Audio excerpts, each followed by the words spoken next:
ঘুম থেকে উঠেছি আমি ওই 11:30। আজকে একটু লেট হয়ে গেছে আমার ঘুম থেকে উঠতে। আমি চলে এসেছি এখন মেকআপের রুমে, রুমটা গোছাবো কারণ কালকে ক্লাস করিয়েছি, কিচ্ছু গোছাইনি, সব ছড়িয়ে ছিটিয়ে রেখে দিয়েছিলাম।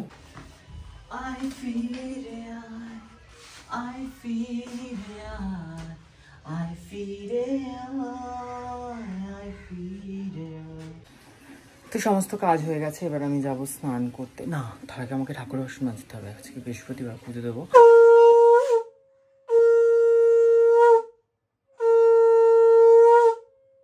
আমি এখানে রেডি হয়ে গেছি আর এখন বাজে হচ্ছে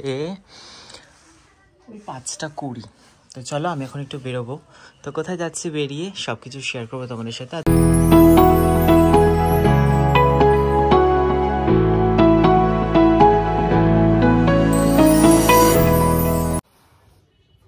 high guys, good morning, hello and welcome back to my channel. কেমন আছো তোমরা সবাই? তো সবাইকে আমার একটা ফ্রেশ নিউ ব্লগে ওয়েলকাম। তো আজকে ব্লগটা আমি এখন থেকে শুরু করছি। এখন বাজে হচ্ছে, দেখতেই পাচ্ছ পিছনে, 11:15। ঘুম থেকে উঠেছি আমি ওই 11:30। আজকে একটু লেট হয়ে গেছে আমার ঘুম থেকে উঠতে। যাই হোক, এখন আমি বসে পড়েছি আমার ব্ল্যাক কফি নিয়ে। রয়েছে অনেক কাজ, সেগুলো করব। তার আগে ব্ল্যাক কফিটা খেয়ে নিই, দিনটা শুরু করি। সারাদিন কী কী হচ্ছে সেগুলো শেয়ার করবে। আবার কাল থেকে ওয়েডিং সিজন, তো সেটার জন্য আমাকে ব্যাগ ফ্যাগ গোছাতে হবে, অনেক কাজ রয়েছে। তো চলো দেখতে থাকো ব্লগটা। আমি চলে এসেছি এখন মেকআপের রুমে, রুমটা গোছাবো কারণ কালকে ক্লাস করিয়েছি, কিচ্ছু গোছাইনি, সব ছড়িয়ে ছিটিয়ে রেখে দিয়েছিলাম। তো এখন চলো ঝটপট করে এগুলো গোছাই, অনেক কাজ আছে, তো গুছিয়ে নি ঝটপট করে আমি।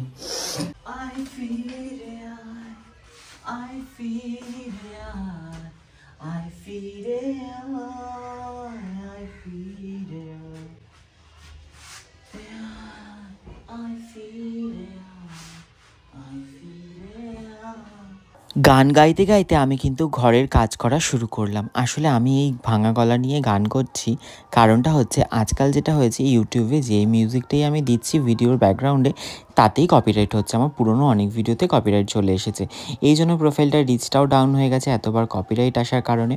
তোমরা একটু খেয়াল করে দেখবে আমার রিসেন্ট যে ভ্লগগুলো, তার একটারও কিন্তু কোনো ব্যাকগ্রাউন্ড মিউজিক নেই। তার কারণ একটা, যে মিউজিকগুলো দিয়ে আমি আগে ভিডিও এডিট করতাম, মানে পুরনো যে মিউজিকগুলো ছিল আমার কাছে, সেগুলো প্রত্যেকটাতেই এখন কপিরাইট আসছে। জানি না কি করব, কি করে এটা ঠিক হবে।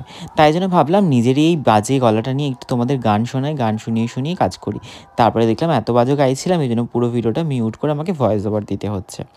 যাই হোক, এখন আমি চলে এসেছি মেকআপ রুমটা গুছিয়ে নেওয়ার জন্য, কারণ আগের দিন আমার ক্লাস হয়েছে, আর ক্লাস হওয়া মানেই কিন্তু এখানে সমস্ত কিছু ছড়িয়ে গেছে, আর সেগুলো আমি এখন গোছাচ্ছি।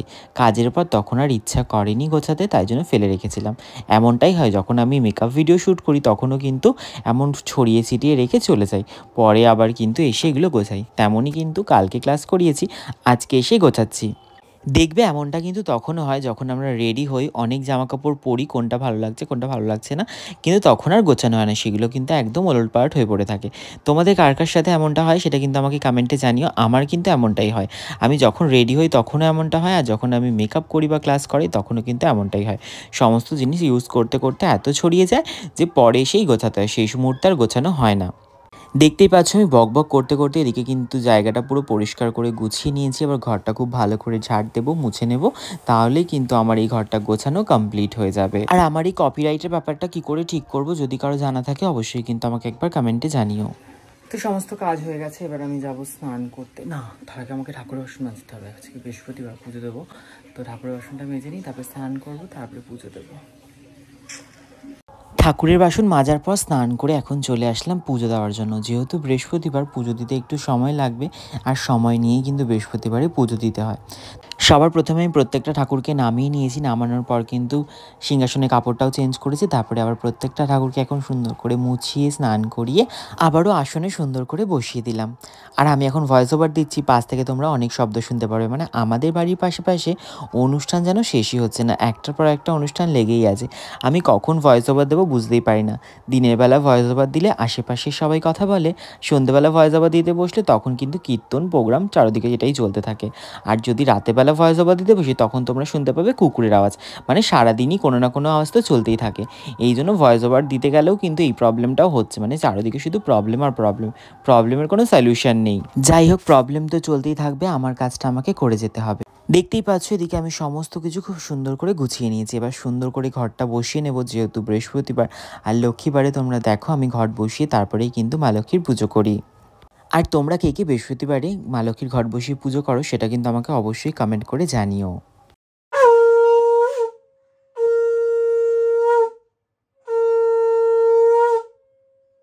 এখন সুন্দর করে ফুল দিয়ে কিন্তু ঠাকুরের সিংহাসনটা আমি সাজিয়ে দিচ্ছি। আর শীতকাল মানেই প্রচুর ফুল, প্রচুর ফুল মানে গাঁদা ফুল তো পাওয়াই যায়। আর এই ফুলগুলো কিন্তু বাজার থেকে কিনে নিয়েছি, আর বৃহস্পতিবারে ফুল বেলপাতা সমস্ত কিছুই বাজার থেকে নিয়ে আসা হয়, তখন কিন্তু প্রচুর পরিমাণ গাঁদা ফুল দেয়। আর গাঁদা ফুল দিয়ে সিংহাসন সাজালে কিন্তু দেখতে বেশ ভালোই লাগে।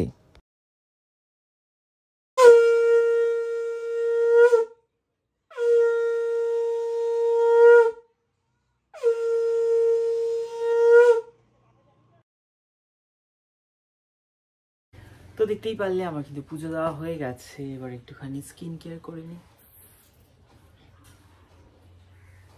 শীত গ্রীষ্ম বর্ষা যাই আসুক না কেন আমার স্কিন কেয়ার কখনোই বন্ধ হবে না। আমি কিন্তু 3 টাইম অবশ্যই স্কিন কেয়ার করি, সকালে দুপুরে রাতে। সকালে দুপুরে তো করি, রাতে কিন্তু মাস্ট অবশ্যই স্কিন কেয়ার করি। আর স্কিন কেয়ার করলে স্কিন যেমন ভালো থাকে নিজের মনটাও কিন্তু ভালো থাকে।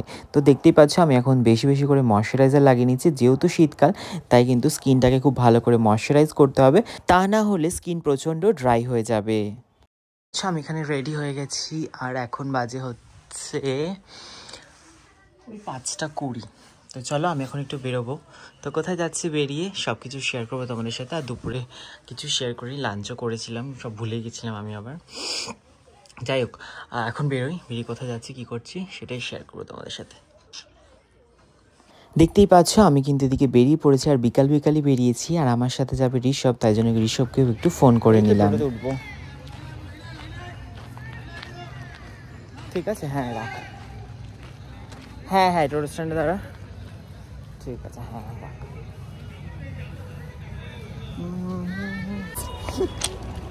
তো আমরা চলে এসেছি এখন কাঁচরাপাড়া স্টেশনে।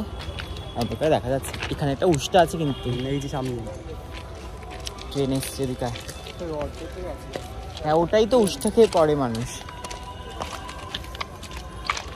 আজকে আমরা একটুখানি ঘুরতে যাচ্ছি।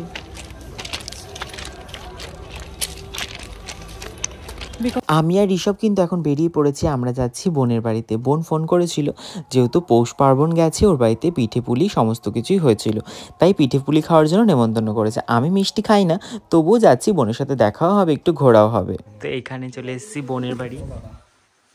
হ্যালো বনু, কেমন আছিস? এখন ভালোই আছি। আচ্ছা, বোনের বাড়িতে এসে এদিকে পিঠে খাওয়া চলছে, পিঠে খাওয়ার জন্যই আসা। এইসব পিঠেগুলো কাটছে আর কোথায় হারিয়ে যাচ্ছে, বলছে কোথায় গেল, আমি তো এক্ষুনি কাটলাম, নিচে চলে যাচ্ছে। ভালো হয়েছে খেতে।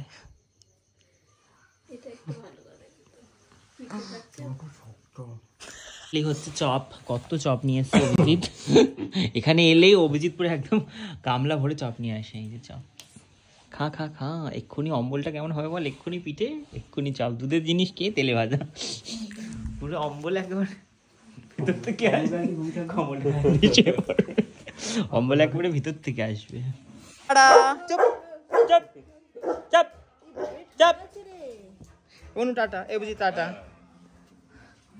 অনেক গল্প করে অনেকক্ষণ সময় কাটিয়ে এখন চলে যাচ্ছি বাড়ির দিকে। বনুকে আর অভিজিৎকে টাটা করে দিলাম, বললাম আবারও খুব শিগগিরই আসবো ঘুরতে। তো আজকের এই ব্লগটা এখানে শেষ করছি। কেমন লাগলো তোমাদের অবশ্যই কমেন্টে জানিও, ভালো লাগলে লাইক কমেন্ট শেয়ার করে দিও, চ্যানেলটা সাবস্ক্রাইব করে দিও। টাটা সবাইকে, দেখা হবে খুব শিগগিরই নতুন একটা ব্লগের সাথে। সবাই খুব ভালো থেকো।